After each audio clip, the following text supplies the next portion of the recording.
Today's guest thinks buying a house is the worst investment you can make. It's dead money. You're not building your net worth when you get a mortgage. He went from broke drug addict to one of the biggest names in real estate, building a $4 billion portfolio and owning his own private jet. Stupidity is what creates inflation. It's when people start doing stupid shit with stupid amounts of money. In this episode, we'll dive into his journey from struggling addict to billionaire mogul, his unconventional approach to investing, as well as his unfiltered views on faith, politics, and escaping the rat race. This is what I got for the IRS because I know how not to pay federal taxes. Grant Cardone. Welcome to the Jack Neel Podcast. Yeah, Jack, great to be here, man. You cut me by $1 billion on my real estate. Oh, you're at $5 billion now. Yeah, so no offense, but I just hate to take a haircut this early in the interview. Yeah. Well, dang, by the time this comes out, it could be 6. It could be. Yeah. But so we're at your house in Malibu right now, and it's pretty nice, man. I appreciate you having us out here. Yeah, but, thanks, man. I want to say, why is this house the worst investment you've ever made? Because it's dead money. I mean, it's anybody that buys a single family home you're probably out sequence on what people should do if they want to build wealth. Like if you just want a place that you're like, oh, this is mine, which is not. It's the banks. It's the banks, the states, because the property taxes. If you don't pay your mortgage and you don't pay the state, they're going to come take your house. So it's not really your house. Even when it's paid off, it's not your house. It's a terrible investment. Okay, over time, if you look at 100 years, the average house has gone up 1% a year. Doesn't even keep up with inflation. Your money could have been better utilized in a business, starting a company, growing yourself, self-development, or investing in the stock market, or more importantly, maybe even other real estate in your market that would cash flow for you. So when I was 28 years old, I went and bought a house. That's what I thought I was supposed to do. And before I could move in the house, luckily somebody offered me to rent the house from me. I literally just accidentally fell into real estate. And I'm like, okay, wait a minute. I'm gonna either make the payment. It was $400 a month, or I can collect $600. And I'm like, I'm gonna take the $600. Yeah. Rent it to her, picked up $200 a month. That was a big deal to me. I was 28 years old, making $200 on an investment. I was like, shit, I'm making $2,400 a year. I put $3,500 down. I'm earning 80% on my money. 45 days later, I buy another house. I'm like, I'm gonna keep trying to do this, right? Yeah. Second house, I put no money down. Now I started figuring out how to do it better. But had I lived in that house, right, I would have settled down. Supposedly, that's the thing you're supposed to do. Called it my house, paid the mortgage, paid the property taxes, paid the maintenance, paid for the roof, paid for the termites and the tenant, all the problems, right? The toilets, and not received income. And I think that's the mistake a lot of people are making. Your parents, grandparents, they bought a house, put a mortgage on it for 30 years, cross your fingers and hope it goes up in value, which if you time it right, it will. Yeah. But if you're buying right now, it's not. It's going to be flat money or negative.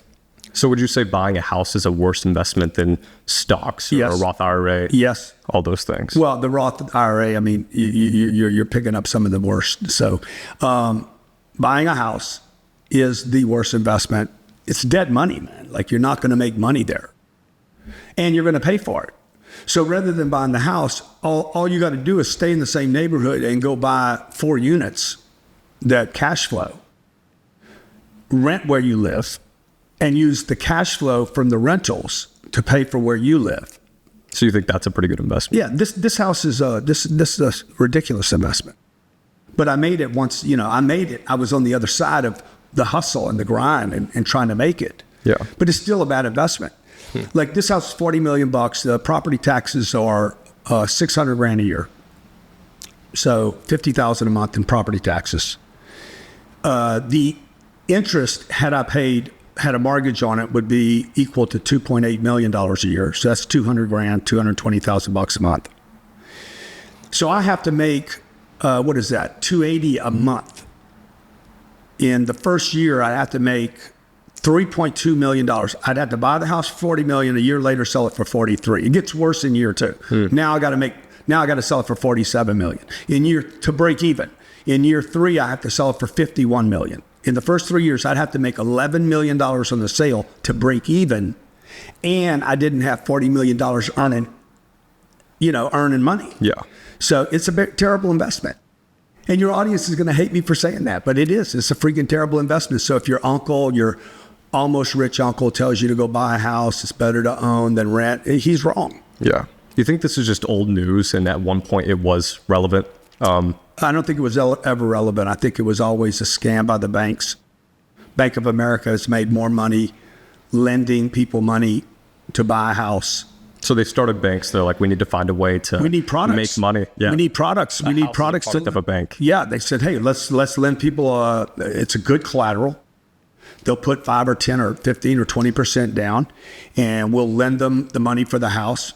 It's a great loan for 30 years. We get income from it. Loans are assets on a bank's books.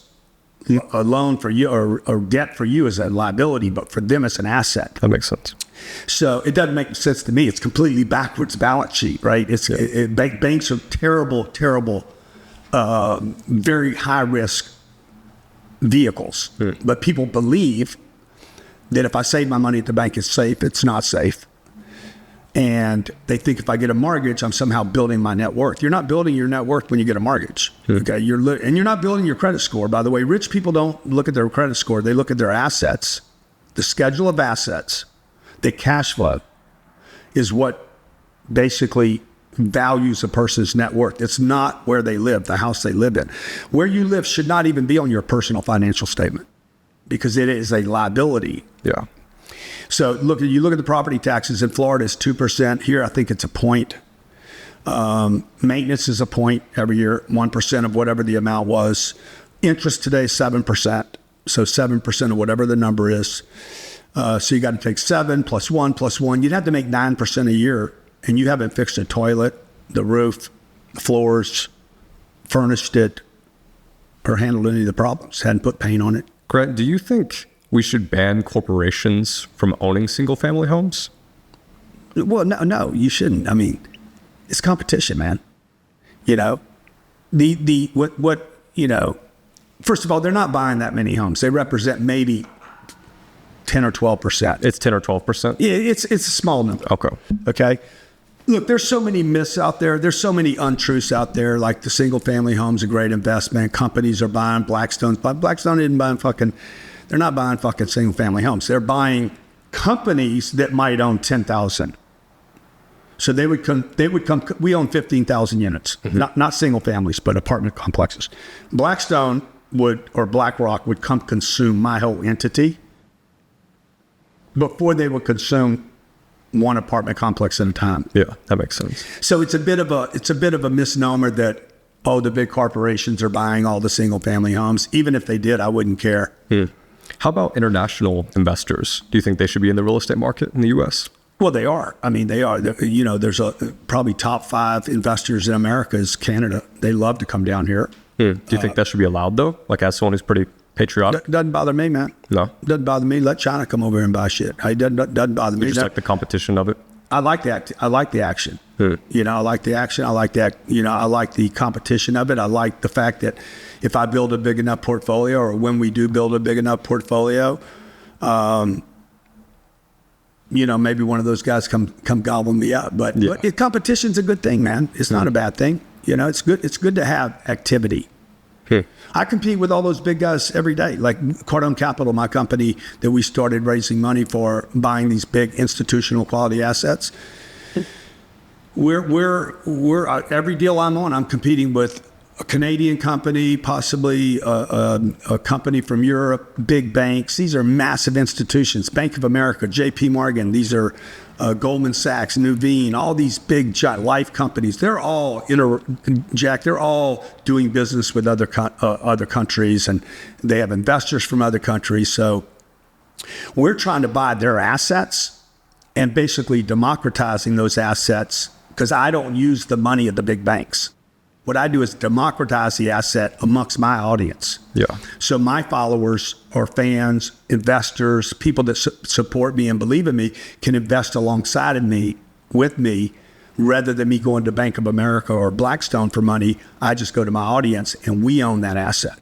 And that's what people should start thinking about doing today. Yeah. They should use the new examples of ways to raise money that didn't exist 10 years ago, like crowdfunding, like I'm doing. So you look in markets like Arizona, Possibly Florida, maybe. What are the states that you look at predominantly? You've listed a couple of them already. Yeah. Arizona, Texas, Florida. Do you ever look Alabama. at international markets for real estate? Oh, we do. I was in Dubai recently looking. Really? Yeah. What do you think are some untapped international markets for real estate? Well, the question is whether the time's right. Like I wouldn't buy Dubai right now because I think Dubai's overbuilt. They have 100,000 new units coming on. So, look, I got my hands full in America. Dude, there's enough real estate here in America. We own 15,000 units, about $5 billion. My goal is to go to 150,000 units and 50 billion or higher. I know I can do this. I absolutely 100% know that I can pull this off without using institutional money and banks and big corporations. So I got my hands full. This is the best real estate market in the world. Really? Particularly for the rental market, because we're the largest rental community on planet Earth. Houston, Texas, for instance, has more rentals. 50% of the population of Houston, Texas, about 6 million people, rent. It's the largest apartment concentration in the world. You go to Dubai, you can't really do rentals like that. Or you go to Canada, you can't find big rental communities like you'll see in Hollywood where you live. You see those big complexes, that's the kind of stuff we buy, the new stuff. Yeah, everyone I know rents because we're in LA. Yeah. And by the way, it's cheaper to rent in LA than it is to own. Definitely. Yeah. It's cheaper to rent in Miami by probably 3 times than it is to own. It's cheaper in New York. It's cheaper to rent in New York City by probably 3 or 4 times. So this idea that rent is a waste of money is not true. It's an old idea, came back from my parents, that renting was bad. But that's when a house was $7,500. Today, a house is $400,000. Average house in America is $440,000. In California, it's $880,000. The mortgage on an $880,000 house today would be, I don't know, what, 800 times, it'd be $56,000 a year in interest. That'd be almost $5,000 a month in interest. That's before HOA, property taxes, or maintenance. So you're talking about a $7,000 or $8,000 mortgage on a median home. This isn't a nice house. So, like, here's some stats today. 8.3% of millionaires are renters today. Not because they can't afford a home, because they'd rather rent. They're like, dude, I'd rather just move in, live there for 10 or 14 months. If they don't treat me right, I'll move out. But I have great amenities. I got a big swimming pool. I got a gym. I got safety. I got security. I'm close to my office, and I didn't have to sign a 30-year mortgage. So back to what are the other good places? Canada. I mean, I wouldn't invest in Canada. You know, they're crashing out right now. Yeah. Singapore, maybe, but I don't know the market. Like, would I go to Africa or India? India is going to build a big middle class, but I don't know the market. So if you don't know the market, I don't know how to go invest. Have you looked into Eastern Europe at all? Yeah, but where? Bulgaria? Maybe Poland? Poland? Fuck, I mean, why? Why would you do that? I don't know. I've heard from some real estate guys that they're looking at Poland. But you think the people in Poland want to be in Poland, or you think they want to be in LA? That's a good point. Yeah. Right? Like this is the greatest place in the world. Okay? This is, I mean, particularly here in California. Like, if you could buy in California where there's not rent control and where you can actually evict a tenant, because your governor here is freaking nuts, okay? Every time they put the rent controls on and the eviction moratoriums, what happens is the price of the real estate goes up. It doesn't go down. So the very people they're trying to help, they're hurting because things get more expensive. Yeah. And if the Chicago, New York City, let's see, Boston, take LA, San Francisco, San Diego, all those places have heavy controls by the government. In every one of those cases, the government, the Democratic government, says, hey, we're going to regulate, we're going to put rent controls on, and we're going to not evict. You can't evict the bad players. You probably pay your rent on time. Yeah. Ty Lopez didn't pay his rent. Dude, you need to be able to evict Ty. You know, you got to be able to get him off the property. But in California, it could be 8 or 9 months to get him out of the property, right? So I'm not saying Ty doesn't pay his rent. I'm sure he does. But I'm just saying, like, if you can't get him out, what happens is nobody wants to trade their property. And it makes the properties more and more expensive. So the better places are where there is protection for the property owner, no rent controls, let the marketplace do its thing. Because if there's no rent controls, people will build more. And when people build more, the supply increases and the prices come down. So rent control kind of stops the flow of cash. Rent control, when you do rent control, what happens is, okay, I can't raise my rents, right? So let's say you're in my property and the government comes out and says, you cannot raise your rents above this level. Then you're not going to move out.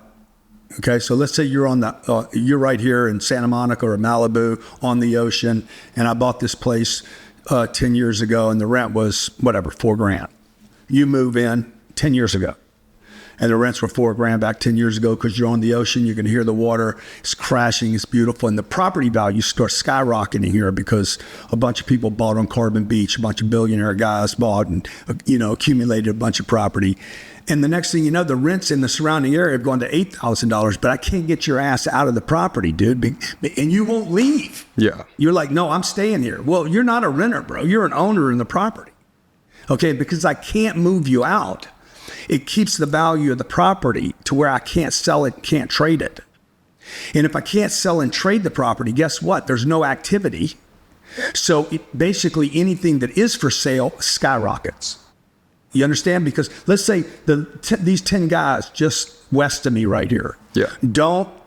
They cannot move the tenant out. The guy that owns it doesn't actually own it because I can't get you out of the property. So you think we should ban rent control? So the one guy that wants 100%, the one guy that wants to sell commands any price he wants for his property. So it was worth $10 million. Now I'm like, dude, it's worth whatever I want it to be worth. And that's what skyrockets prices. Rent controls absolutely should be abolished in all of America. Let the rents go where the rents go. And when they do, builders will build. Okay, they'll spend whatever money they have to build. And the more supply will then reduce the pricing. So we were supposed to meet a few days ago when you spoke at Trump's rally. Our flight got delayed, so we couldn't make it out there. You were coming in, yeah. So why did you speak at a Trump rally? Why? Because I'm pissed off, dude. I'm tired of the direction of, the U.S. dollar. I'm tired of the inflation. I'm tired of the regulations. I'm tired of the lies. The mandates, the censorship. I don't know if you were censored during COVID with your shows, but I know I was. I'm still censored today. I can't post on TikTok, really. It's fucking crazy, dude. Yeah. It's insane. We live in this country. I could go to Dubai. I'll bet you would not be censored in Dubai, where they say there's censorship. Okay? And here you are in America. We're paying taxes. You're paying taxes that you shouldn't be paying. I don't pay taxes like the way you pay them because I'm a real estate investor and it has all the loopholes. But if you're a creative talent online and you're making $1 million a year, you live here in California, you're paying $530,000 a year in taxes. Yeah. You might not even know you're paying that much. $470, you're left with $470, the smallest part of the pie. Of the $1 million, the government gets $530 and you get $470. Well, what did they do for you? The roads are shit. The bridges are shit. The schools are bad. The hospitals are slow. Like the only thing they got going for this state is the weather. And most of the people are they're consuming the weather and the resources and not paying anything. So that's why I went to the damn Trump rally. Yeah. Because I'm pissed off and they asked me to go and speak. You said to go to the next level in business, you would need to stop doing events and maybe get more blue shirts and blue suits. What did you mean by that? Where was this? Where did I say this? This was on another podcast. Maybe Lewis House. What I'm saying is, I am going to the next level, right? So, but I can't dress like this going, maybe I can, I don't know, but it's not. What I was saying was, I came up in a world where before the internet, I was a sales guy. And then when the internet hit, particularly with social media, I learned how to market on the internet. Then I go from sales guy to marketing guy. Yeah. And that's that whole group of people. You know them all, right? In that band of people that are influencers, celebrity internet people, selling merch, selling courses, podcasts, that the world you live in now, right? I don't want to live in this world anymore. I've lived in it long enough. I've done enough, things here. I've made enough of a contribution. I want to move to the next level, which is our other companies. And that means that I need to start acting more in accordance, if you will, with that world. Okay, really big money. So I'm in transition, dude. Yeah. And I'm in transition. And for anybody to get to their dreams, they have to give up where they are. I can't stay in this chair and move to that one. I have to leave the chair. I have to get out of the chair.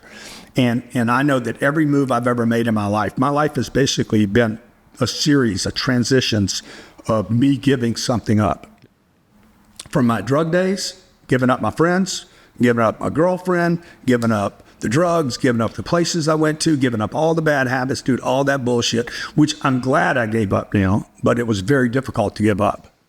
To when I lived in La Jolla, California, and I was a playboy, and I was just doing whatever I wanted, whenever I wanted, having a blast, and I wanted to get married and have kids. I had to give up that life. So my life has been a series of giving up things that I had gotten comfortable with. Yeah.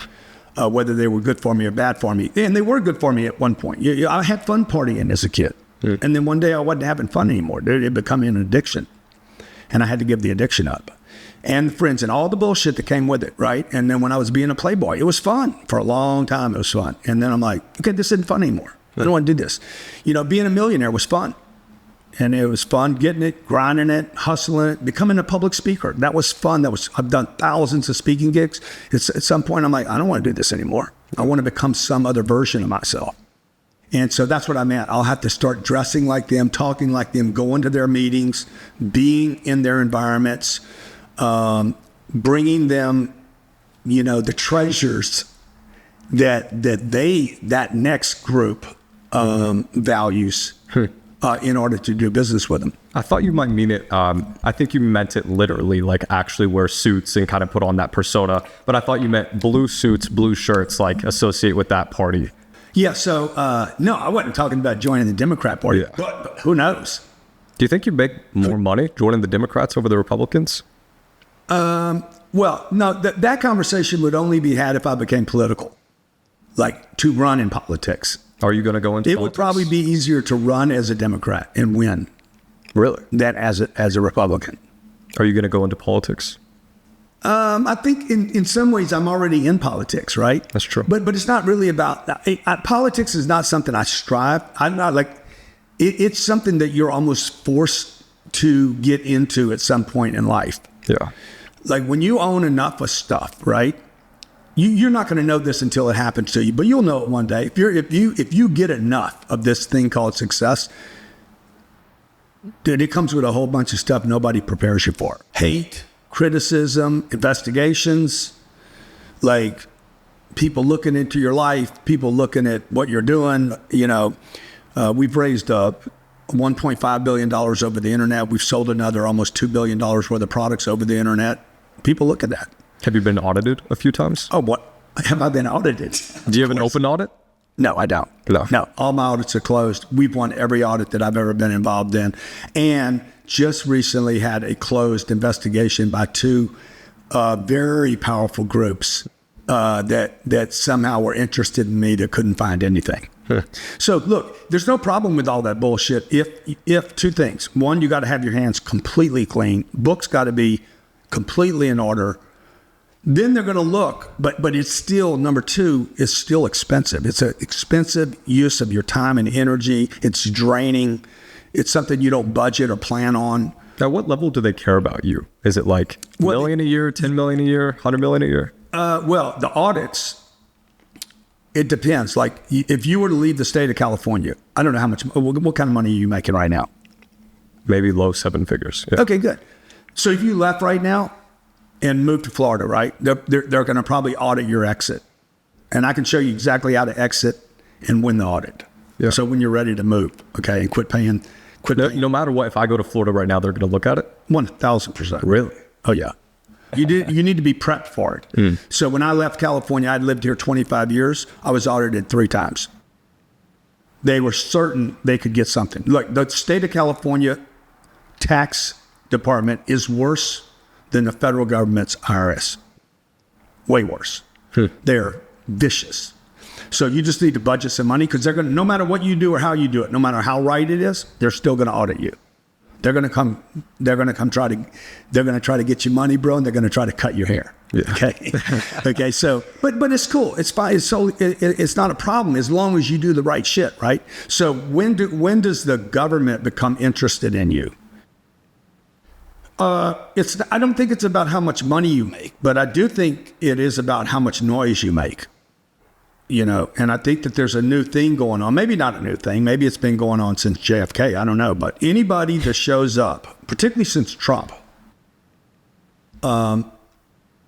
anybody that is going to start exercising any kind of freedom and voice and opinion and independence, they're going to start punching on. And I know this from personal experience. I won't get into all the details because it's a bit of a wild story. But I'm talking about the biggest ABC organizations in the country will pick let's say a sole proprietor of a company out, an independent business owner. I'm an independent business owner. We employ about 1,000 people, maybe a little more than that, and they'll just decide, hey, we're going to go investigate this guy or your company or whatever, right? We're going to go investigate. Now, what that means is they're going to put somebody in your company that you hired, and you're not going to know. They're there to listen and watch and learn. And, dude, they could be there for 18 months, and you won't even know it. You will have paid for it. Like a higher level C-suite executive or like could be sales guy? Could be a partner in your company. It could be a sales guy. It could be a receptionist. It could be shipping person. It could be 2 or 3 people, by the way, if you have 1,000 employees. It could be 4 or 5. And they could spend millions of dollars in 18 months. They could spend 24 months there looking, searching, and by the way, paid by the American taxpayer. This is not just happening to Donald Trump, just so you know. It's happening to more than just him. So when does somebody become a target? But when you express your freedom, they don't want you expressing your freedoms. They don't want you getting strong. They don't want you building an audience. They don't want you doing things outside the norm, like me crowdfunding $1.5 billion. That's not, I'm new competition for some of these institutions that want to keep all the money amongst the little groups. Yeah. And they want to send a message so other people don't start doing it. And then I do stupid shit, right? Like this is what I got for the IRS, right? Because I know how not to pay federal taxes legally. But then I have to go, because I'm so immature, I have to give my middle finger and say, fuck you guys, come look at my books. Because you can like come right now. Like I can't, I'm so tempted because I know that my books are in order and I know there's nothing to find, but it is a bit unnecessary. It's definitely immature, okay, on my part. But it's what made this country great, dude. We used to fight we literally tore this country apart over a 2% tax. Now you're paying 53%. You pay taxes when you earn money. You pay taxes when you spend your money. You pay taxes when you invest the money. You pay taxes when the investment money makes money. You pay taxes. She wants you to pay taxes right now if you own an asset and it goes up in value and you didn't sell it. You pay taxes when you die. You pay taxes when you give the money away. There's no time. Your fucking money's being taxed every time you touch it or think about it. Do you think there will ever be a point where you get into some of those details about the investigations you've been through? Sure, I will. Really? Yeah. Maybe a few years or? No. I mean, I don't know that it's really needed. It just kind of, the investigation's over. Yeah. So it's completely over. It's closed. Just so you know, to open a case is one thing. To close one takes almost an act of Congress. Because when they close it, that means there's nothing. And it also means that they spent a bunch of taxpayer money without finding something. That's the problem with your audit. When you get audited, they're going to literally, they want to get something. They want to squeeze something out of the lemon. What is the Milken Institute Because you'd mentioned you wanted to get a ticket to the Milken Institute. Yeah, no, I've been to to Mike's conferences for the last 3 years called the Milken Institute. He does a couple conferences a year, extremely high net worth individuals that gather twice a year here in Beverly Hills and back on the East Coast. You know, he does a 5-day conference twice a year. I was at the one last year in Beverly Hills. A lot extremely, you know, well connected. Do you think that's one of the better investments you've made as far as like going to a group of people paying to get it? They're all good. There's no nobody should think about the one to do any more than there's one way to be successful, or there's one thing that makes somebody successful. There's series of things you're going to be paying for your whole life. You know, there's no one thing that does anything. So it's the first time you go, that's one thing. Second time you go, that's better. Third time, fourth time, fifth time, now they're going to know you. Like, people need to think about not the first time or the second time. You got to keep going, keep showing up. Frequency builds trust. Trust does not build trust. Frequency builds trust. So the number of times you can show up, your audience trusts you because you keep showing up. You could change your whole messaging right now and go for a completely different kind of angle on your show. They're still going to watch you because they trust you. And the moment you quit showing up, that's why they don't trust her, you know, Harris. Yeah. They don't trust her because she didn't show up. You mean recently with the... Well, she's going to try to show up here now. When is this going to play? This episode? Yeah. Maybe 2 weeks? Okay. Well, the election will probably be almost over, right? Yeah. So... But they don't trust her. Today, 2 weeks before the election, or 20 days before the election, they don't trust her because she didn't show up. People do not trust dark alleys. Yeah. I don't know what's back there. I can walk down and doing the midday, and I'm like, hey, fine, I can see everything. I have no problem. Turn the lights out, boom, I don't trust it. You could be in your bedroom, and the lights are out, you're not going to trust yourself. People don't trust what they can't see, and they haven't been able to see Kamala Harris. We don't know who she is. Yeah. We don't know how she got in. We don't know what she stands for. And because they tried to hide her from the public's not going to trust her, and they're not going to show up for her. Do you think this election will be rigged? I think all elections are rigged. You know, they're going to rig them. You know, they've been rigging. This isn't a new thing. Do you think it's like red versus blue, who can rig better? Or is it like... Man, I don't know, man. It's a nasty sport. That's the thing that most interests me in it. It's so nasty. It's the nastiest game in the world. No rules. Who can tear off the other person's face the worst and the best and most consistently without dying? Politics is truly survival of the, I don't know, the fittest, but definitely survival of the craziest. And does that not excite you? It does excite me. There's really no payoff for me to be in politics, but the thing that interests me, that entices me, is the viciousness of the sport. So vicious. There's no rules, like literally almost zero regulations. You could say whatever you want about your opponent. They can say whatever they want about you, and very few people can stand up to the kind of criticism. Like, yeah. You have to be built different for that game. The second thing that would interest me in it is if a person could actually make a difference. And probably the third thing is they're trying to talk anybody that has any real strength and independence. They're trying to talk them out of the game and scare them out of the game. I'm going to transition a little here. What's a G-Pod? A G-Pod. G-Pod was a name for a product that we created when it was 2008. The economy had crashed. I was selling a training program to car dealers for $9,000 to a big set of audio video programs. And we took this, technology was shifting. We were going from tapes and solid materials to record information down to digital. We were in the transition of digital. And we took all my content, threw it down on a little iPod that was like, I don't know, $300. Dumped all this content. This was like, had never been done. Dumped all this content, called it a G-Pod, Grant Pod, and sold these to auto dealers. And that's the way we were delivering the content. It was just a creative way to continue to kind of try to slide through this 2008. You probably weren't around. You weren't doing business in 2008, were you? No. Yeah. So it was a terrible crash, terrible recession. Half of the audience that I was selling products to went out of business. in a period of 6 weeks. And it almost sent me and my family into bankruptcy.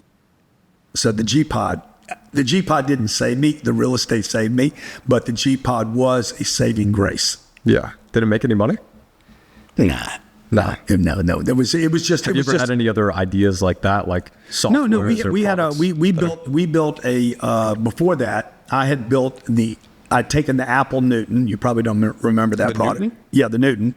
What was it? Was called Newton? a Newton. It was an iPad. It was a pad. Yeah. It was an iPhone. Basically, it was the first iPhone, but it wasn't a phone. It was a pad. Did it have a stencil? It had a stencil. Yeah. And it was the reason most people don't know about the Newton was because it was buried when Bill Gates gave Steve Jobs a loan for $150 million. Part of that loan was bury the Newton. And then Steve would end up doing the iPhone as a way to retaliate on the Newton. But we did the Newton. We had a pad. It was a pad for car dealers. And I thought this company was going to be great, dude. It's the only company that I've ever started that failed. And it didn't completely fail because I sold it. I got out before it all went to hell. But we were completely dependent upon this one platform. And when Steve did his job with Bill, they killed the platform. So I had a business that was dependent upon this one distribution. And that's what I learned. Never, ever be dependent upon one vendor, one customer, one of anything for anything. Which platform would you say you're most dependent on right now? This very second, I'm most dependent upon the Jack Neel show. Yeah. But I don't depend on any of them. So we just float. We move from one to the other. We use them all. I have no favorite. If I had a favorite, it'd probably be YouTube. If I had one. What do you watch? I don't watch any of them, actually. Do you listen to any podcast? I know you read a lot. No, I read. I mostly do Audible. What's your reason for that? Because I think that most of the stuff on Instagram is for spectators. You're looking for golden nuggets, and you probably know everything that is going viral. I don't want to know what you guys are doing. Yeah. I don't. I want to move on now. So I can't keep. When I stopped my drug addiction, I stopped going where those guys were hanging out. That makes sense. So if I don't want to be an influencer anymore, an internet influencer, then I got to quit listening to internet influencers. No offense. No, it makes sense. I'm grateful that that the space allowed me to do. Look, I'm probably the oldest internet influencer. I made so much money out of that space. It was unbelievable. You might have made the most. It's maybe the Kardashians, but nobody's raised more money than I have. There's not even a chance. Do you think they control more capital than you? I don't know. Yeah. I don't know. I can't do what they did, right? I can't do what they did. I can only do what I've done and learn how to do something else, but I can't spend their money. I don't know. I can't, I just made this list yesterday of the 10 wealthiest authors. And I'm like, how did I do that? That book did not sell enough. I'm on there with Stephen King and the girl that wrote the big one. What's her name? J.K. Rowling? Yeah. I'm like, what am I doing on this list? But they're talking about the wealthiest authors. But I wouldn't have done that without the internet. Without the podcast, the webinars we've done, the real estate investments I made. I'm not rich because of the books. So back to the internet thing, though, the influencer, the reason I don't watch Instagram is because I find myself, dude, it's addictive. Yeah. Number one, it's very addictive. And I don't know what I'm watching. I could watch you for a second, then I can watch a bear jumping. Pornography comes at me like out of nowhere, a guy breaking up in his marriage. Like, you don't know what you're being hit with. And if I want to control the direction of where I'm going in my life, I need to start studying, not watching. And when I'm just watching, then anything can happen to me. So I'm picking what I want to watch each day. Yeah. So if I can get an hour to 2 hours a day listening to or learning from guys way up the food chain, for me, that I find that to be very helpful. Who are your mentors right now? I just finished Steve Schwartzman's book. I've been looking at what Steve's done. I've studied Sam Zell, Warren Buffett, these guys that have built private equity funds, Bill Ackman. Do you talk to them one-on-one, or do you just No, I read don't. the books? And I never seek to talk to them, actually. Yeah. So I don't need a photo with them. I don't, I just want to study them. And Would you rather get like an hour of someone's time or like read their book? No, I would rather just study everything they've ever done in sequence of how they did it. Like I like to listen to, like Warren Buffett. I've probably done, I don't know, hundreds of hours on Warren from when he was young. Try to do sequence and interviews that he's done and like really understand what is he really saying, not what's he saying and what's he doing, because those are two different things. So Alex Hormozi paid $135,000 for 4 hours of your time. What did you tell him in those calls that you think was worth six figures? Well, it wasn't worth six figures. For him, it was worth tens of millions of dollars. I agree. So let's just put that aside. Okay, yeah. He got the best part of that deal. Look, Alex he didn't even need all the time. I think he used 3 hours or something in 2 hours. He'd come in, boom, I'm good. Like it's an hour, right? Most people want all 59 minutes and 60 seconds. Like I got to have all of that. He's like, at 20 minutes, he's like, I'm good, man. Boom, he took that piece and went and executed on it. Well, what did he ask you specifically that you I don't remember what he asked me. I mean, I don't know what that was a couple years ago. So do I have other guys like he probably asked me things like what's your favorite channel? How often do you put content up? Anything I need to know that, asking good questions is an important thing. That is one of the most valuable assets a person can have in life is asking a good question. What do you think is the methodology behind him doing this whole acquisition with his portfolio of companies and the social media brand to feed into it versus him just using the capital he's already made and going into real estate? I don't know. I know the temptation. I know, the content is the funnel. Like we put a lot of content out. It still creates a great funnel for us of people interested. But that's not my main business. Mm-hmm. Like people really don't understand what I'm doing. Not 99% of what I do is free for everybody. Nobody ever has to pay me a penny to do anything. We'll hit this year. We'll hit. I think, and I'm answering your question about Alex. What I think he's doing. We will hit probably 150 million views of something this year. It could be real estate. It could be the Trump thing. It could be this. It could be sales, marketing, leadership, people skills, like something. I'm going to do something on working with my kids, homeschooling, budgets, credit. Like, we're just going to put it out there. And then maybe out of that 160 million people, 0.001%, I'm talking about 0.1% will buy something from me. That's my conversion rate. So we had 156,000 people bought a product from us last year. 15,000 people invested money with us. Another 2,500 did something really big with us in our consulting business where we became a partner in their company. And out of that, we probably got 20 deals. Alex knows that he needs to bring people to something, right? So if I deliver content and, hey, you can go to my event this weekend, that's something you can bring them to. But if you just bring them to the event's a loser. For most of the people that do events, they don't make money on their events. We're fortunate, we make money on our events, but most people lose on the event. And when they're at the event, then because they're losing money, they're forced to sell something. And that's how they make their money. I think Alex is like, I'm going to move this audience and have somebody I find that wants to give me part of their company. And, we have a lot of places where people go. So let's say I hit 150 million people, most are going to do nothing with me. 156,000 of them became customers, 15,000 became investors. It's like, okay, now, but what are they doing with us? We'll do $1 billion this year in revenue with that model, not counting the real estate acquisitions. You think that next level, the people you're trying to associate with, do you think they'll see you as potentially not as good of a partner because you're doing the social media stuff and that's why you want to get out of it? Yeah, they're going to see me as, I don't understand this. What is this, dude? Like, what is going on here? They think I'm supposed to be at a meeting with Goldman Sachs. That's what fits their model. Yeah. Their model does not fit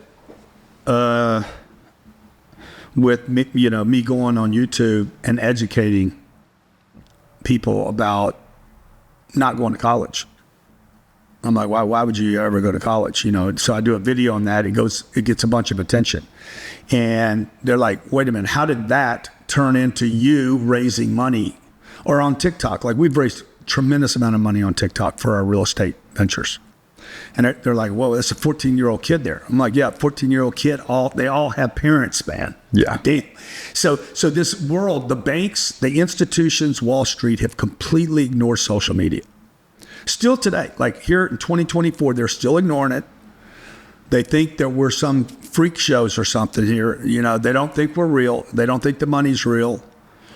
But it is. It's a real audience because money is connected to people. You got to understand the institutions, these are $1 trillion companies. These are not billionaires. Like everybody's like, oh, tax the billionaires. The billionaires aren't the problem. It's the trillionaire companies. Merrill Lynch has got $7 trillion of assets under management. Vanguard's got $11 trillion. Just go down the food chain. Wells Fargo's got 2.2 trillion. Okay? They can throw billions away as rounding errors. A big bank just got fined $8 or $9 billion this week. They made $70 billion. Here's your $10 billion fine, whatever, right? It's not money to them. So these are $1 trillion companies. So when they see a guy like me even raising $1 billion, they're like, yeah, that's not money. It's not money to them. And the way I do it is not real to them. And because it's not real to them, okay, I'm actually a real, I hope they continue to believe I'm not real. Yeah. Because they'll continue to give me stuff, access to an audience. And they won't shut down me speaking to these people because they're not paying attention to them. And even if they decided tomorrow, man, we want to do what Grant Cardone's doing, and we need to have a spokesman, we need to go on social media, and we need to start talking about how we are also going to democratize our investments. They still don't have a person that can actually go do that. And why would they, by the way? They're better off going and, approaching their high net worth buddies that all have $100 million. That's what you need over at JP Morgan, by the way, to get a meeting. You need $100 million. So for your daughters, and you're not getting a meeting with anybody in power. You need $1 billion to get a meeting with Jamie Dimon. Yeah. So for your daughters, are you probably going to? Because I see you having them make social media content. Maybe they want to make social media content themselves. Do you foresee them probably going like a Harvard route and trying to go into like the traditional wealth creation, or do you think they're going to do social media kind of like what you did? No, they won't. They won't go to college. I don't think either one of them go to college. Right. Sabrina's 15. She'll graduate from high school this year, and she's been homeschooled the whole time. She might do some Harvard extension courses, but she's not going to go to Harvard. But if she wanted to be like multi-billionaire, like one of the top people, would you send her to Harvard? No. I'd be like, no, you want to be a multi-billionaire. The fastest way to do that is to freaking go do what I've been doing, pick it up from here and go. Yeah. Go 10x what I've done. Why start from scratch? Go meet a bunch of freaking drug addicts. True. Yeah. The only thing I ever learned. Did you go to college? First semester. Yeah. Only thing I learned at college was bad habits. I didn't learn one thing in college. There's nothing I learned. I learned how to cheat.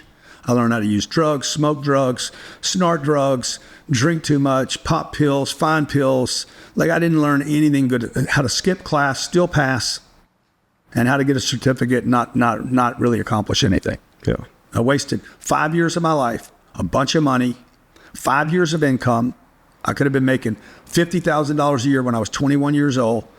Cost me $250,000 of income, probably another $40,000 to $100,000 in fees, and I end up with a drug addiction. I could have ended up with it anyway, but I don't think so. I actually don't think I would have ended up with a drug problem had I not gone to college.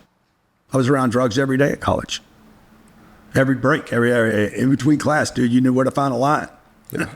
Was there a specific drug experience that made you go to rehab? No, it was my mom saying, "Hey, leave me alone. I'm done." I was loaded. Went to her place of business.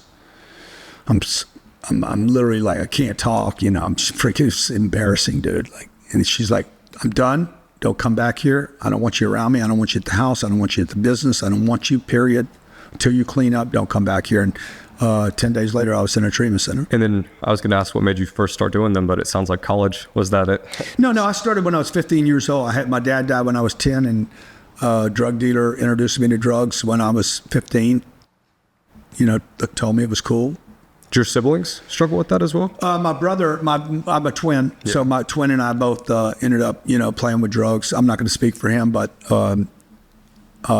we did have recreational moments together. So we were bored, dude. We were bored. I had nothing to do, no place to go. Like, if somebody would have given me a job at 15, I would have been hustling at 15. I've always wanted to make money since I was 8 years old. I was an 8-year-old kid. I saw the people that had the money made the decisions. Whoever had the goal decided what we did every day.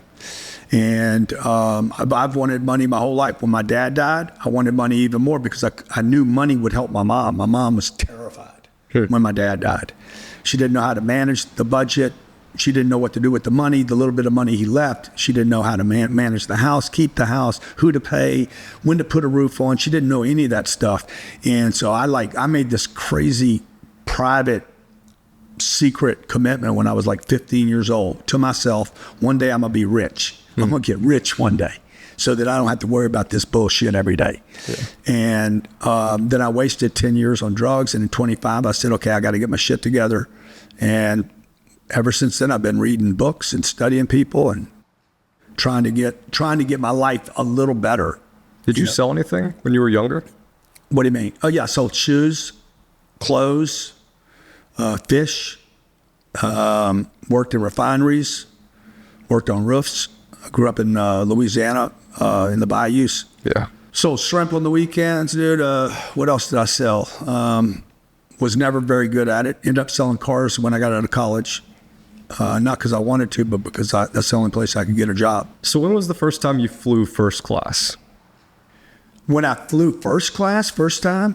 Man, God, I don't know. Maybe I'm 35 years old. Was that hard for you to buy that? Or were you I didn't buy it. I was upgraded. You're upgraded? I would never buy it. Have you ever bought first class? Probably now. But back then I didn't. Look, when everybody was doing when everybody was going on vacations or buying a new car, I never did any of that shit, dude. They're buying Rolexes, I was saving money. So I never, ever spent money like that. Never. When I started getting money, the first time I started getting money, I was probably 25 years old. Every time I got an extra dollar, I stored the dollar. I knew one day I would be investing that money. I didn't know what I was going to invest it in. I have never, ever spent money like that. I've never bought fancy shit, new shit. So when I was 30 and I had started my first business when I was 29, I'm 30, 31, I started making some money. $200,000 or $300,000 a year. Well, I was living on probably $20,000, $25,000 a year. So I'm storing all of it, paying my taxes and storing the rest of the dough. So I'm saving probably $100,000, $150,000 a year.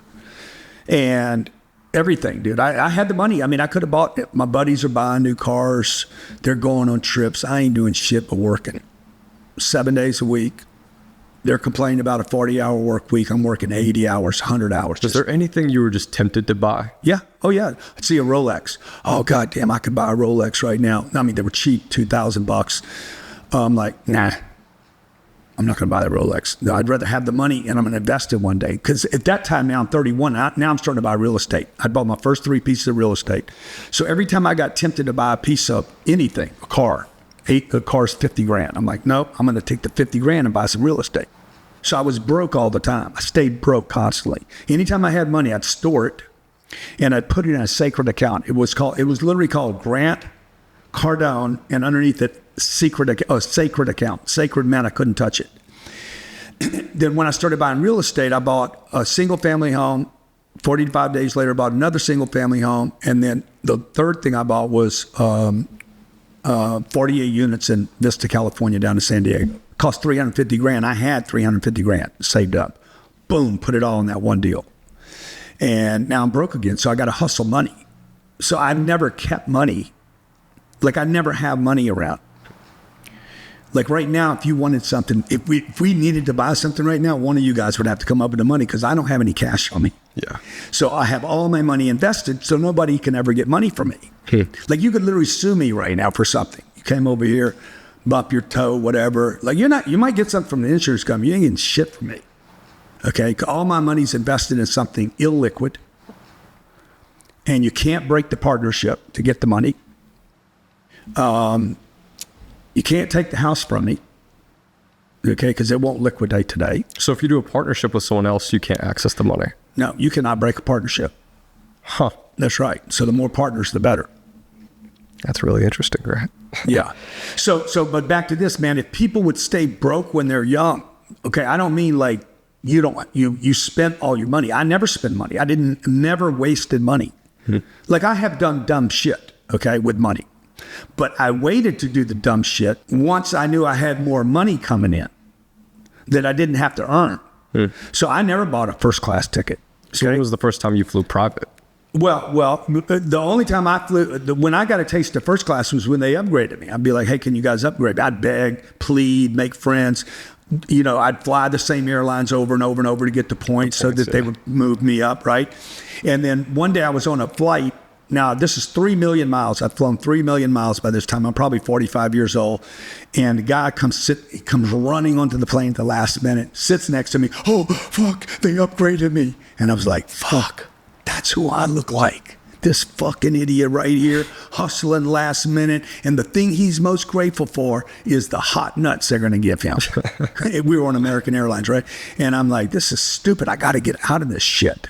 And I was literally flying, I don't know, a couple 100,000 miles a year. I got to quit being this guy because I was hustling money every day. I was on the road 250 days of the year without exaggeration. And somebody said, well, you need your own plane. I'm like, shit, ain't no way, bro. That shit will never happen, okay? There's no way I'll ever have enough money to have my own plane. I'm probably making at that time, I don't know, a couple $1 million a year. I'm making money, right? That's real money. But that ain't jet money. You cannot buy a jet with $2 million a year. Did you know how much it cost at the time? I didn't know shit about it, bro. I didn't know anything about private jets. All my friends were studying this shit. The people that couldn't buy a private jet were thinking about buying private. They were chartering, and they would study jet. They knew about different jets. I'd be like, what are y'all talking about? I was trying to buy a company in San Diego, and the guy's talking about when he gets his score, he's going to go buy a Falcon 800 or something, 900. Yeah. I didn't even know what a Falcon 900 was. That's how I am, man. When I was making a decent amount of money, and I was like, oh, I can't wait to save up to get a Mercedes G-Wagon, something like that. And then I asked my friend one day, I was like, how much are those, by the way? I thought they were like $400,000 or something. Turns out they're only like 150. I was like, shit, I could have had this 2 years ago, you know? But by the time I had enough money for it, like it was like, I don't really want it Bro, I was anymore. 45 years old before I bought a European car. Before that was a Toyota. Yeah. I was making millions of dollars driving a Toyota. Nobody cared. But, you know, everything wasn't on a phone either. Now everybody's got to have a G-Wagon. You know, everybody's got to have, they got to be chartering, JSX or whoever it is, right? I never chartered a plane. I've never been on a private plane until I bought my plane. And I never even thought about buying a plane. Until one day, I came home. I was in Miami at the time. Came home and I told my wife, I said, I got to quit doing this. She's like, what? I said, I'm exhausted. I'm 50, probably 50. At this time, I'm 51 or 52, maybe 53. And I'm like, I can't keep doing this, dude. It's wearing me out. I'm exhausted. I'm tired. I'm angry. I'm pissed off. I'm freaking waiting at the airport. I've flown almost 4 million miles at this point. And I either got to quit my career or I got to figure something out. And she's like, why don't you buy a plane? I'm like, fuck, dude, that's impossible. I mean, buying one's one thing. But this time I could have done it, right? Well, I would end up doing it before the end of this year, that she was telling me this. But I just couldn't think with it, man. You know, I couldn't think with it because I was so used to like, no way, you got to put it off. You can't do it yet. And so I started researching it. You want to hear this part of the story? Yeah. So I started researching, okay, how could I do it? What could I do? I started on a little Phenom 100. I'm like, oh, no, that's too small. Then I looked at a Phenom 300. I'm like, no, the air conditioner's going to be right on top of me. Heater's going to be blowing right on top of me. I can't do a Phenom. I'm going to be uncomfortable. I can afford it, but I'm going to freaking hate this thing. And I'm not going to charter. Every time I looked at the charter, it was like, okay, it's going to cost, I don't know, 40 grand to charter from Miami to New York. I'm like, 40 grand, fuck it. I'm going to get back on American for $400 and get my upgrade. Yeah. And my hot nuts and my little warm towel. And every time I went to charter, I'm like, there's no way this makes sense. So I said no to enough charters to one day where I finally said, I'd rather buy a plane than charter. Because if I buy it, this is my rationale, which is freaking insane. If I buy it, then I will use it. Okay? If I have to make a decision every time to charter, and I got to write a check for 40 grand every time, I'll do it. I won't do it. Yeah. I'm not built to do that. Some people are.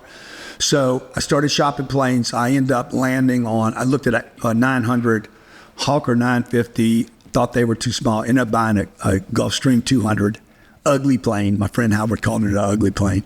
And do the first trip my wife and I took in that plane was the first time I flew private. That's a $70 million jet? No, that plane was, I bought that plane for $8 million. That's $8 million. Used, okay. Yeah, Gulfstream 200. Okay. And then I paid for that plane in 6 months. I made more money in the next 6 months buying that plane, but I worked the shit out of that plane, dude. One day I did 5 cities in one day. And literally like 5 cities, going to 5 cities. And I was with some people. I'd have done a 6th city, but the guy I was with said, okay, bro, I'm done. I'm exhausted. And we kept that plane for maybe 18 months, sold it, bought a brand new Gulfstream 550, which was the best plane I've ever owned. Even better than the one I have now. And I shouldn't have sold it. And that plane was just, that was a brand new plane from Gulfstream. Would you say your jet is your most prized, like, materialistic possession? I know it's for business, but. Yeah, probably. Yeah. I mean, you know. You like it? It's a, yeah. I mean, 100%. I love being on that plane. Do you think, in your experience, are billionaires cheaper or millionaires? Yeah, interesting question. I've never been asked that. Are they cheaper? Yeah, like more frugal, more cautious with their money? Yeah, well, definitely the millionaires. They're cheaper? Well, they have to be. They don't have any money. So, you know, I always say never take advice from a millionaire. Yeah. It's the worst place to get advice from. You're better off taking advice from somebody broke, dead broke. Yeah. I'd rather take advice from a homeless person about money than take advice from a guy with his first $1 million. Yeah. Because when you got your first $1 million, dude, the first thing you do is you go into terror. You don't go into excitement. You go into like, okay, now what? What do I do now? And most people just want to hold on to the million. They actually they interrupt the cycle that actually got them the million. Yeah. And they're like, okay, now I'm going to save. Now, that's not what got you that million. Or they're going to go spend. Both, by the way, produce the same result. Saving's impossible. Spending stupid. The only way you actually get from million to 10 million, 10 to 100, 100 to a billion is by taking all that money and investing. You can't save it. It's impossible to save money. That's what the banks tell you to do. They tell you to save the money at our bank, and then they lend it. They tell you to save the money. You go work hard, pay your taxes, and we'll keep it over here for you safe while it goes down in value. You said printing money doesn't cause inflation. What causes inflation? Well, if you print money, nothing's happened, actually. You just printed a bunch of money. You can print $1 trillion today, but until you distribute the money. So if you just walk through the process, right, print $1 trillion, you don't distribute it, what really happened? Nothing happened to the money supply. Now distribute it to 10 people, and now we're all worth $100 billion. You know, now we're all, goddamn, I got 100 bricks. Yeah. Now you're like, okay, what do I do now? You're sitting on 100 bricks. Tony's got 100 bricks. Your girlfriend's got 100 bricks. I got 100 bricks. I'm trying to figure out how to get your fucking bricks. You're trying to figure out how to spend them. I'm trying to figure out how do I get their bricks from them. Okay, because I just want more bricks, right? So now we're all thinking about, damn, what do I do with this money, dude? Like, this is a great game to play. What would you do with a brick? With a brick? With $1 billion. That's what a brick is, man. Man, I haven't What would you heard do? that What's the before. first thing you would do with $1 billion? I just give you $1 billion. I wouldn't do anything. I wouldn't do anything for a year. I'll tell you. You got that. to do something. What are you talking about? You got $1 billion. Grant, I met you today. I'd probably talk to you a little bit. Yeah, you should talk to me. But let's say, look, hey, I'm gonna give you $1 billion in cash, but you have to spend $100 million in the first 24 hours. You got to spend $200 million of it in the first 24 hours. 24 hours. I mean, who would?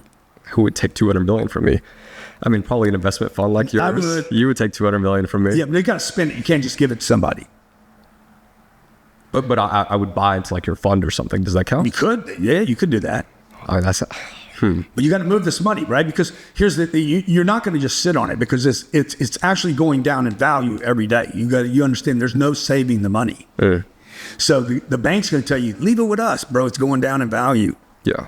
We give you 5%. It's still going down. It's going down in value in your lifetime. It's accelerated. The devaluation is accelerated in your lifetime. You're seeing more devaluation of a U.S. dollar in your. How old are you? 23. In your 23 years than I've seen in my entire 66. Most of it's happened in the last 8. 80% of all the U.S. dollars are newly in circulation in the last 24 years in your lifetime. So that's new money that's been created. So the money gets generated. You can't figure out what to do with yours. Okay. I already know where I'm spending mine. But are you buying companies? What are you buying? Well, first thing I'm going to do is I'm going to buy a yacht, 100%. Really? 1,000%. I was going to ask you that, but it didn't seem like there was much utility I know exactly value. what I'm buying. I know where the boat is. I know what the boat costs. I know everything. Is that a good investment? No, it's terrible. But fuck it. I got a brick, bruh. Yeah. Okay. When you get that kind of money, like you got all your audience should be sitting down saying, if I had $1 billion, what does my life look like? Okay. I'm earning $50 million a year just in interest.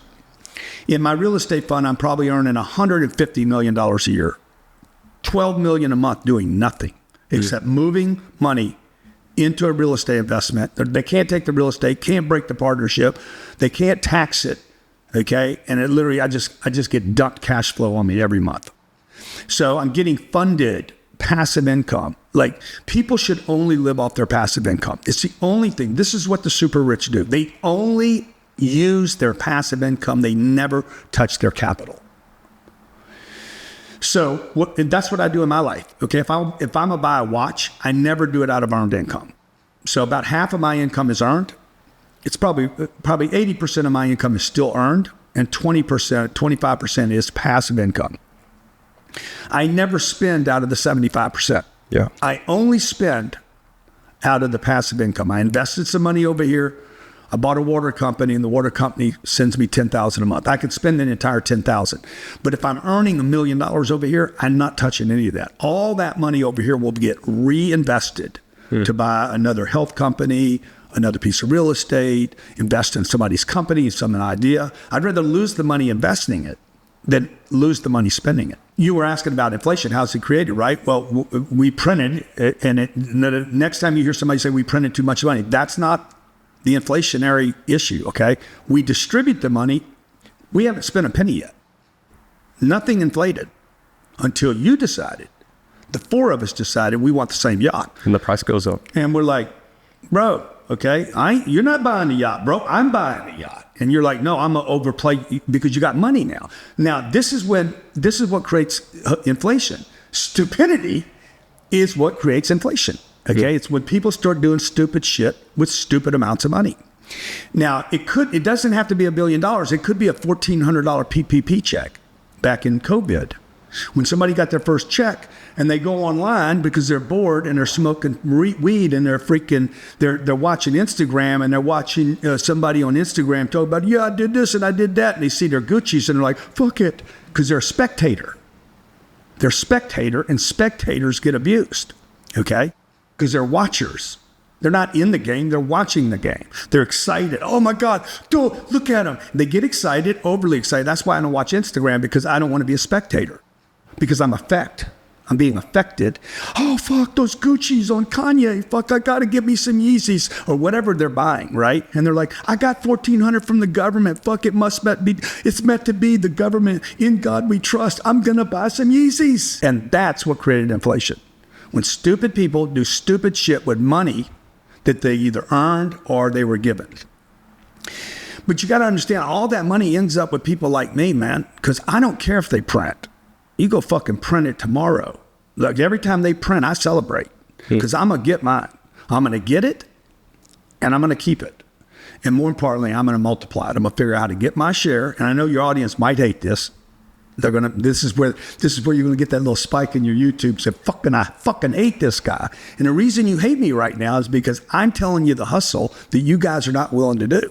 Not you, but them. You're not willing to do what I'm telling you, man. When they print, like when you guys each got a brick in that example, right? The only thing I thought about, you guys thought about what you were going to do, and all I thought about was, what can I do to get their brick? Because I got mine. Yeah. Okay, now I want to get yours. And I would just tell everybody, man, that's the kind of hustle mentality that people need to create. And you need to get financially literate. People need to start understanding, money, man. Money is such a cool thing to conquer. It is such a freaking marvelous game that anyone can play. I can't be in the NBA, the NFL, the MLB. I'd love to have been a baseball player. I'd love to have been a rapper, dude. If I had another thing I could do, I'd be a rapper. I think rappers are the coolest people in the world, but I can't. But I can be a billionaire. I could be worth $10 billion. Anybody can. Black, white, brown, young, old, male, female. I can show you people from all walks of life that started with nothing and put a brick on the board. Okay, as Jay-Z says.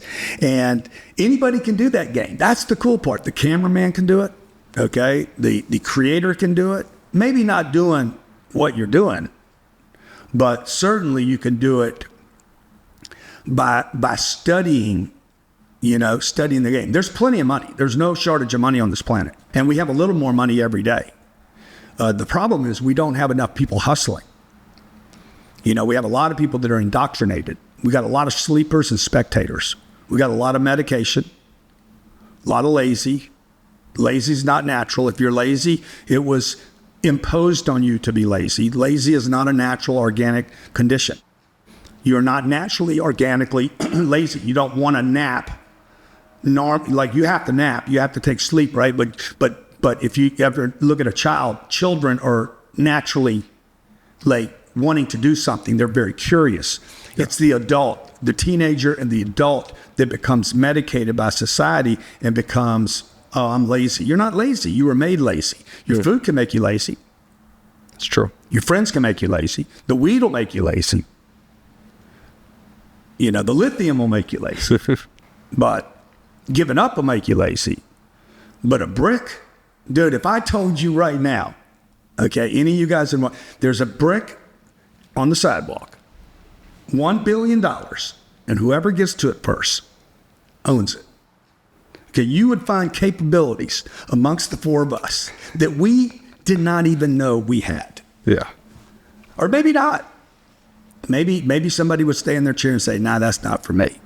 Or maybe you're not the fastest, but you can convince that person to give you some of their brick. Whatever. Which I think is what you've opened my mind up to. You said this thing about, I want to figure out how to get the other people's bricks. So, a good way of looking at money is who's gotten the bricks recently and how can you service those individuals? Yeah, that's true. 100%. What can you do for those people? What do they need? Money does not buy everything. It definitely doesn't buy happiness. I'm not suggesting anybody it buys happiness. I know a buddy of mine, in March, he had $2 billion. Today he's got 12. That's this year. Okay. There's things I do that he cannot buy. Literally had that conversation with me recently. So there's things I can do for him. He cannot purchase. It's not in a store. You can't buy it. It's not for sale. But I could create it and provide it to him. And so, these people, the purpose to me of money is can I use it to help people? Can I use it to get access? Can I use it to maybe empower people that don't have any power? Could I use the money? Because you're going to need money to change conditions. Can I use money to, change the education system so kids don't maybe find out they don't have to go to college? Yeah. Like I did. I believed, we were indoctrinated to believe you had to go to college to be a lower middle class white kid in Louisiana. The only way out of that refinery town, we were told, was to go to college and get a degree. Is there a refinery town? Refinery? Yeah, what kind of refinery town? It was oil and gas. Gotcha. Lake Charles. That's what they do there. Nice. Fishing town. I'm from a distillery town. Okay. Bourbon, Lawrencetown, Kentucky. Yeah. But that's interesting, man. Why do you pay your daughter $667 a month? I don't pay her. What I do is I pay her a salary every year. Yeah. So her salary, I think her starting salary was 30 grand. I think it's 40,000, maybe 50 grand now. But you pay your daughter $50,000 a year? Yeah, to work at the company. Okay. Yeah. And she does sales She's and got content? a contract. She's got a contract. She does sales, marketing, shows up at events. Sometimes she's my personal assistant. This year she'll make 6,000 phone calls to clients. 6,000. Wow. Yeah. So they're required to do certain things. They agreed to it in the contract. So this is, and then we provide them with housing, food, good education, homeschooled education, and they get to ride on the plane. Who teaches them? They get to be around cool people. Yeah. It's online. Online? Yeah, it's an online homeschooling. Okay. It's not like tutors and mentors. No, it's easy, dude. Yeah. Homeschooling's the greatest hack there is in the world. Yeah. So it's cheaper, by the way, the schools. And you get to spend time with your kids. But, some parents don't like their kids. I happen to like my kids. And I like spending time with them, and they like me. So anyway, we took that money, rather than me giving a kid 9 years old 30 grand, I took the 30 grand, put it into Cardone Capital. That first 30 grand makes about $1,800 a year. Okay, so that was her first investment. She's earning $150 a month. Next year, she gets 30 grand. Now she's earning $300 a month. Boom, third year, 30 grand. I didn't give her a raise because she didn't ask for one. Yeah. After the third year, I'm like, bro, you want a raise? You got to ask for one. You got to either do more, ask for more, get him. You got to start. She saw one of these videos I did about never ask for a raise, ask for where's more revenue so I can get more money. So she came to me one day, hey, how can I get some more money, right? So this month, hey, Sabrina, are you in there? No, she's not in there, but, yeah, you got it? This month, she probably earned $3 grand this month in passive income from the real estate that she can spend. So I don't give her $600 a month. I've never given her allowance. She earns in that case, when she was earning $600, she was earning $600 a month from passive income from the real estate that she could decide how to spend. Yeah. So when she wants something, I don't spend the money. She spends it out of her $600.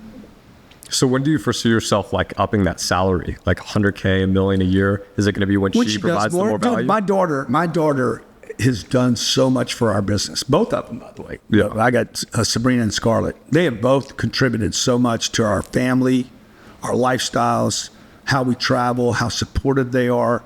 Like the whole time, ever since they were this big, we were like, you're part of the team. You're not a little kid. Everybody's going to look at you like a little kid, but you're not. You're part of the Cardone family. You're part of our team, dude. We need your help. We need your support. People depend on us. We're superheroes. My wife used to tell them, we're superheroes to regular people. And you guys are part of the superhero. How much did you earn this month? $3,500. $3,500 she's up to. I didn't give her 30. Do you want to say it to the mic? Yeah. How's it going? Nice to meet you. Yeah, Jack, you want to say how much you earned this month? How much did you make this month? I earned $3,500 this month From where? from my investments in real estate, which I've been investing in for about 6 years with the money that I earned working for you. Yeah. What do you think you could do to get $1 million a year from your dad? $1 million a year from you? Yeah, come For the sit down business. and talk to me. Here. Come sit down here. Just careful with the cable. Yeah, sorry, dude. Sorry. I don't know if that's possible right now. Right now? Yeah, but he's asking you, what could you do to earn $1 million? In the future, maybe running Cardone Capital. Is that the right answer? I mean, I don't know, dude. Like why does she got to go to $1 million right now? Like, that's a big number, dude, for a 15-year-old. Yeah, but I'm just thinking theoretically she could provide the value if she figured it out. So if she knew like what to point toward. I mean, if she raised $100 million, look, she got me the gig with Donald Trump. Really? At the rally. Yeah. Yeah. So she's 15. She hooked up the gig with Bo. I didn't. So she's very valuable. She's articulate. She's intelligent. People, they're probably going to trust her more than they trust me. People definitely like her more than me. Yeah, I mean, she's likable. Yeah. I'm not a likable person. So how can you not like a 15-year-old kid? Like, the threat in the environment, dude. So I was going to ask you this later, but what's one thing you learned from your daughter? Oh man, I've learned so many things. Like, I've learned so many things from my buddies. So, they're one. I mean, they're my friends. They're not just my kids. They're my friends. I wish I would have grown up more like them. I wish that I had more of a life experience than they had. I mean, I've learned that there's value in doing it yourself, though. Like, I have something that they won't have, which is starting with nothing. And I learned tolerance, dude. I learned patience. I learned that I'm a good guy, a much better guy than I present to the world. Because they're good people? No, because I'm good to them. I make time for them. I'm extremely, if I'm proud of anything in my life, that is my number one accomplishment is being a father. And nobody sees it. It's not something, the world doesn't see me, how I am a father with them or what time I spend with them. Tony's like, don't touch that thing again. But there's nothing that I've done in my life that even remotely gets close to how I've fathered my kids. Yeah, probably the thing I'm most proud of. Do you have a really specific piece of parenting advice? Yeah, I mean, I would never tell anybody how to raise their kids, but I would tell you, if you were asking me what's worked for us, is we don't treat them like kids. We treat them like they're intelligent. We've always treated them regardless of how old they were, even in the womb, they understand what we're saying. There's, every word. I'm like, they're understanding what we're saying. They know what we're talking about. Assume that they are consuming every piece of data that is around them. If that's the case, and I believe kids can consume easier than adults can. For some reason, it becomes more difficult for us as the older we get to assimilate information. Kids can, they know everything. They could be playing a game on their phone, watching TV program, and hearing me and my wife talk over here, and listening to music. Why do they pick up lyrics? Every parent's how do you know the words to the song? You guys know, they know words to songs I've been listening to for 60 years, and they know every freaking line. Why? Because they consume and assimilate faster than we do. Yeah. And when the parent walks in a room, pay attention to me. They are paying attention to you. They can pay attention to fucking 50 things more than you can. And you're the one with the attention problem, not the kids. So I would tell everybody, assume that they are learning machines at many, many times greater than you. And assume they're listening to you, too. And assume that they hear everything and they duplicate it. Third thing is, don't medicate them. They don't have the problem. You have the problem. Yeah. You're having the problem with your children. Your children are actually not having the problem. And, I have had psychiatrists and psychologists attempt to medicate me a dozen different times in my lifetime. Yeah. Because I somehow don't fit in. I'm too ambitious. I'm what's overachiever. By the way, that was one of the labels I was given. I'm like, I thought that shit was a weird disease. Yeah. Oh, you can't pay attention in class. Yeah, I can't pay attention in class because this shit's boring.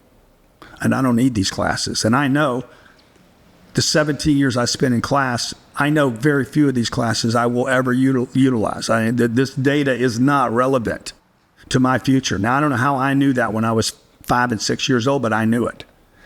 And guess what? At 66 now, I know I was right. But at 6 years old, nobody would listen to me. This is stupid shit. Now, I don't know why that is. I don't have the answer to that. But I know it was stupid, and now I know for sure it was stupid. It was a waste of time. And that was 60 years ago. It's just gotten worse. And now they're teaching what? Critical race theory. They want to teach sex education. Bro, I don't need a class in school to learn about sex. I can learn that from my buddy. Yeah. My buddy will teach me more about that. The girls in the class will teach me about sex. All you young guys out there, bro, you don't even have to ask. Don't ask your buddies. Ask the chick. The chicks know about the sex. You don't need a class, Anyway. I don't know how I got off on that, but what you guys need to protect your children. It's parenting. Protect your kids. Get them out of school. Like, the best thing I ever did was get my kids out of school. Remove them from the environment. And you're like, oh, well, how are you going to socialize your kids? Don't. You don't want them socialized. You want them to be independent, free thinkers, disciplined. You don't want your kids to be socialized. No, fuck no, bro. Why would I want to socialize my kid into these fucking idiots? That's fair. Are they social in general? Like, do they have a bunch of friends? social? I mean, yeah, very social. Yeah. But do they hang out with like other kids, like a bunch of kids? Yeah, well, they can. They know how. Yeah. But I tell my kids, look, you don't worry about hanging out with the kids. Worry about hanging out with their parents. If you learn how to hang out with their parents, the kids are going to become parents one day. Like, if you can learn how to hang out with the older people, that's who's got all the access, the power, the wisdom, and the influence. So the kids are the kids, man. How many of the kids you grew up with you're hanging around today? In round numbers. 0. That's a round number. Fucking round number is none. They're fucking deadbeats. Okay? They're like, oh, Jack, I can't believe what you've done. Or the other, fuck Jack. Look at Jack showing off all the time on the internet. Bullshit. Jack with his haircut. Blah, blah, blah. They're freaking either criticizing you, or those same guys are cowards, because when they see you, they're like, oh, Jack, I always knew you were going to make it. Yeah. But they never did anything, dude. So now, if they could grow up with the Obamas and the Trumps and the Bushes, then that's influence. Yeah. So if she was going to go to Harvard, it would be for that reason. It would not be for what's in the books. Because Bo, who's her friend, and he said that he was going to go to college, which I found interesting. Yeah. So I didn't know if you were considering sending them as well. Bo's lost. You don't think he should? Did he ask you about it? No, he didn't ask me about it. But his parents are much more old school, traditional. But it is what it is. That's why I say I would never give anybody advice on how to raise their kids. But if you ask me, hey, what's worked for us? Homeschooling was like a game changer. Most importantly, because of the relationship. Now we have time with them. And if you don't have time, there's an old saying about kids need quality, not quantity. No, they need quantity. And by the way, the parent needs quantity in order to get used to the kid. Because hanging with a kid is a different energy than me hanging around Barry Sternlicht that runs Starwood. That's going to be a 1-hour meeting. Or it's going to be 3 or 4 hours of gin and a couple of drinks. Hanging around my kids, man, it's going to be the most important relationship I have in my life. What's the best kept secret of the ultra wealthy? The best kept secret. Man, there's a lot of them, bro. Like, the tax code is a secret. That should be shared with every American, by the way. Every American, that should be a class in school. How to legally avoid federal taxes. Everybody should be taught that.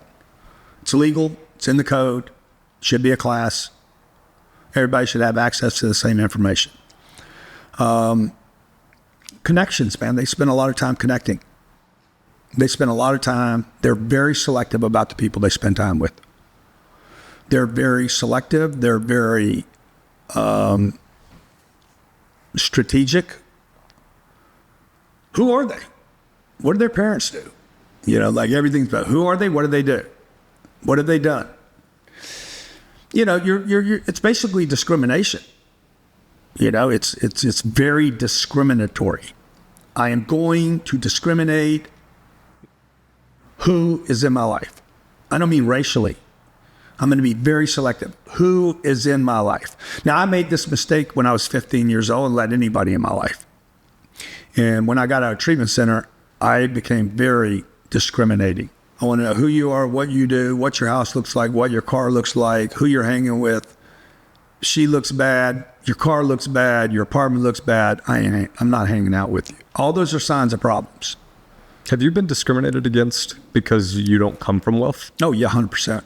I've always thought about that. I used to tell people like, oh, I'm self-made, like I didn't come from anything. But then I'm like, maybe I shouldn't tell people that anymore. Yeah. Because the wealthiest people they want connections, dude.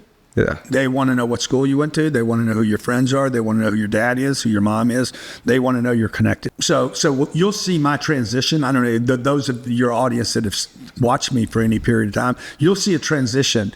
People will not even recognize who I become in the future.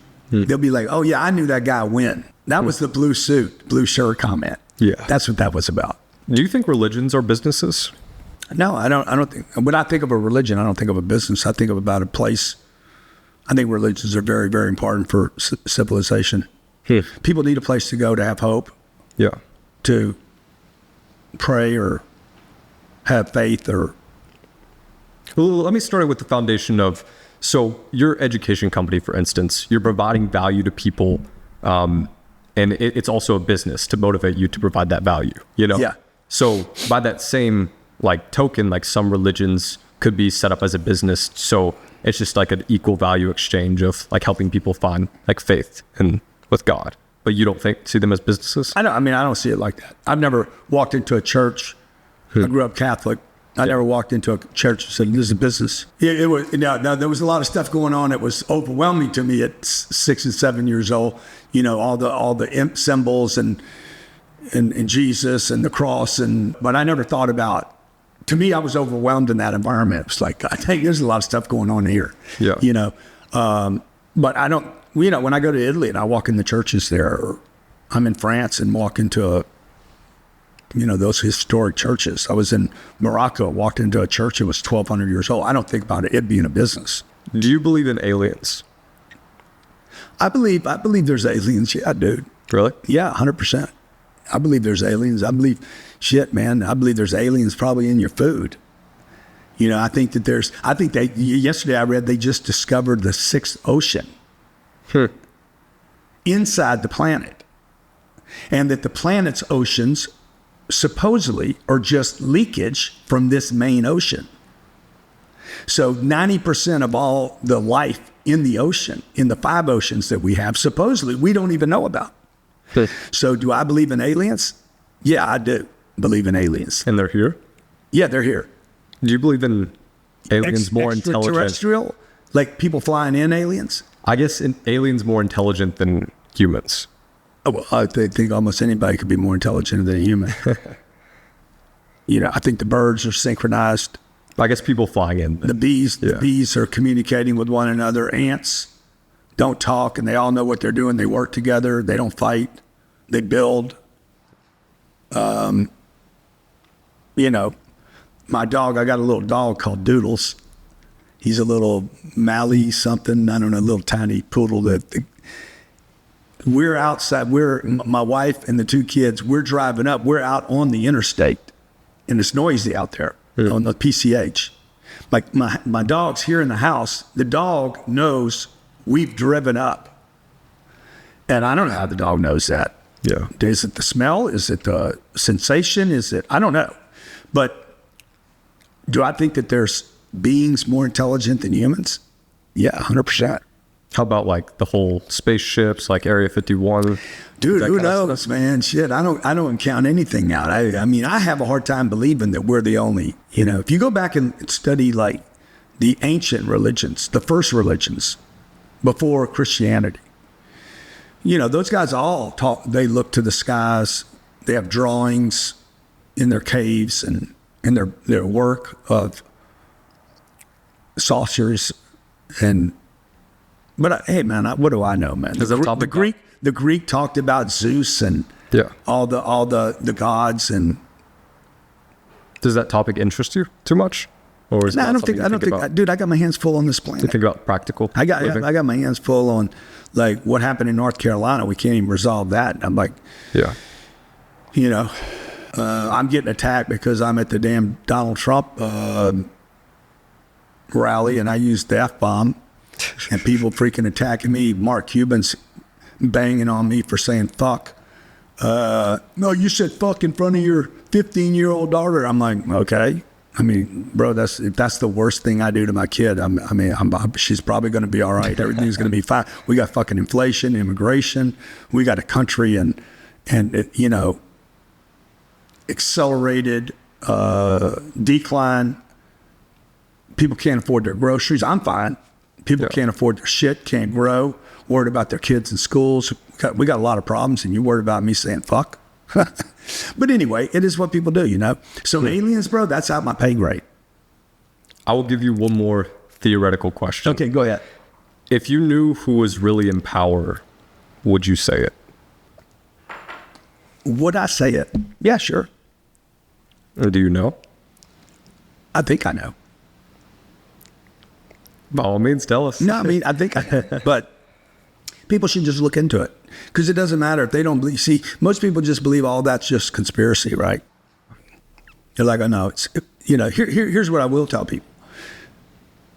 The way they hide it all, they make it too unbelievable. You know, it's like too unbelievable. It's easier to tell a big lie than a small lie. 100%. You know, and there are a handful, and all you got to do is do a little research. But most people won't research it because they want to believe. Most people are, you know, the issue is that most people cannot confront evil. And they want to believe that the world is truly, everything's fine. They want to believe in the Disney movie. They just seem to forget that every Disney movie starts with someone dying. Yeah. They all start with someone dying. But they all want the fairy tale ending. And that's not how this planet has worked for thousands of years. There's not a fairy tale ending. There's a loser in most cases. And most people are victimized. We have more slaves on this planet today than we had at any time during slavery. Right here in this country. We got white people in slavery. We got brown people, black people. We got, I mean, they even call themselves slaves. Like man, I can't get out from underneath my debt. No shit, bro. You took a card from MasterCard.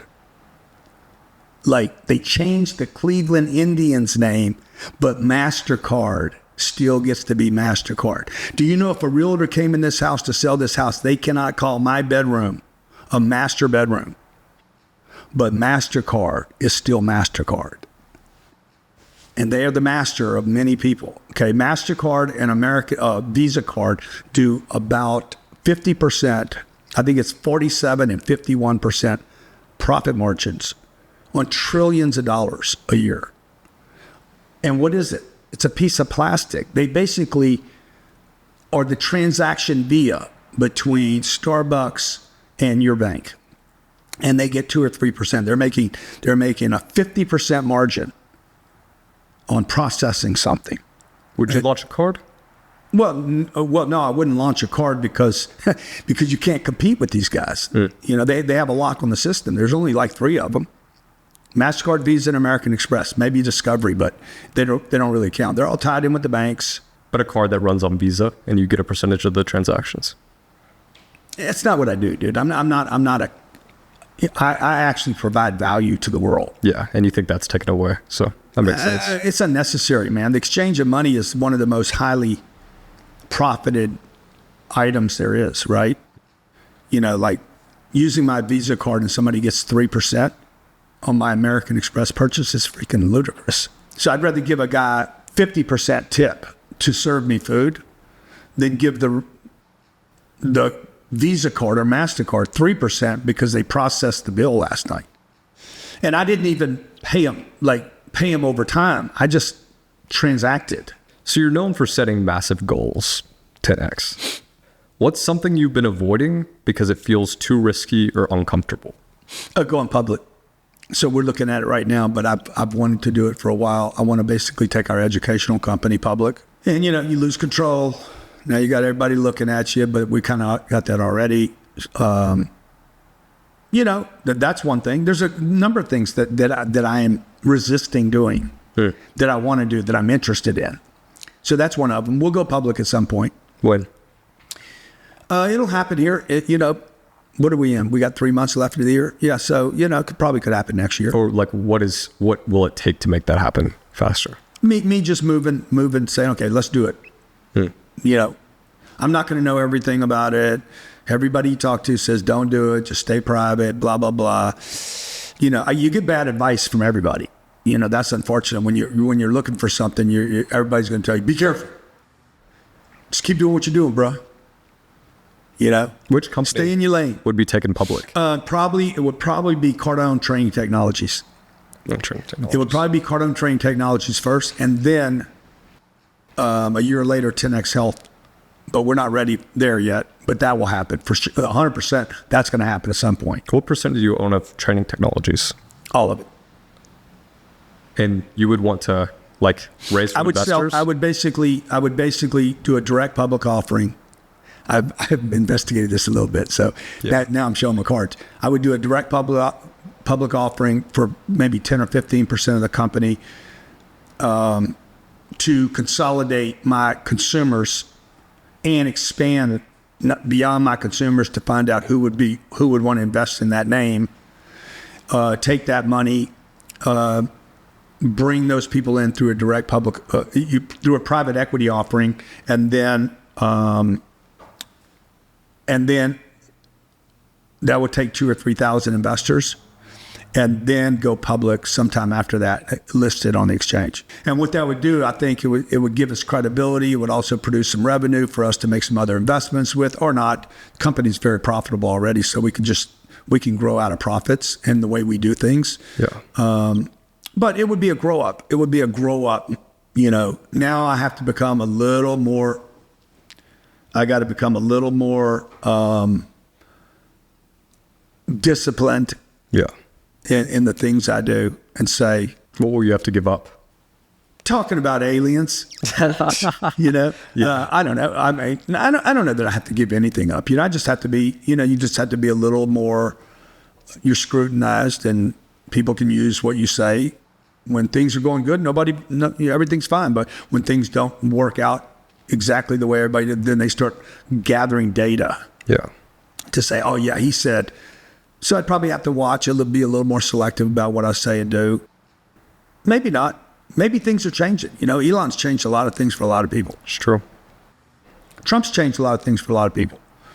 The way you had to do things in the past, so are starting to change, and people are like, nah, I'm cool, man. I'd rather have the transparency.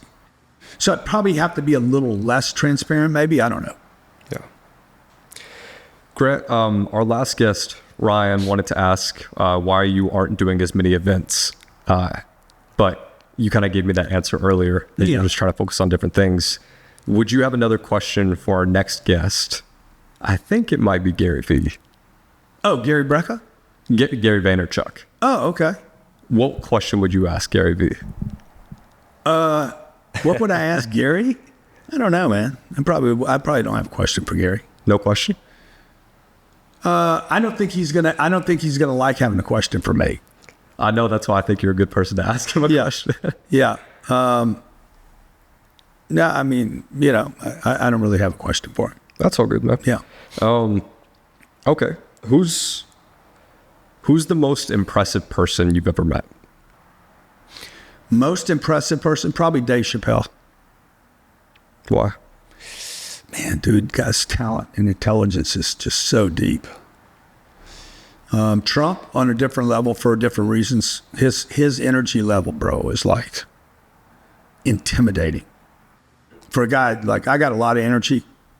His energy level is another level. I've never ever seen, like, his persistence with energy.